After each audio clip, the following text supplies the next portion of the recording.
অতিরিক্ত দামে কাপড় এবং অনুমোদনবিহীন কসমেটিক্স বিক্রি সহ বিভিন্ন অভিযোগে চট্টগ্রামের টেরি বাজারে একটি কাপড়ের দোকানে অভিযান চালিয়ে ১ লাখ টাকা জরিমানা করেছে ভ্রাম্যমাণ আদালত।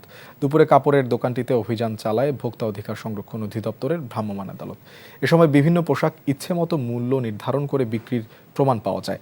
এছাড়া কাপড়ের ক্রয় মূল্য দেখাতে পারেনি তারা।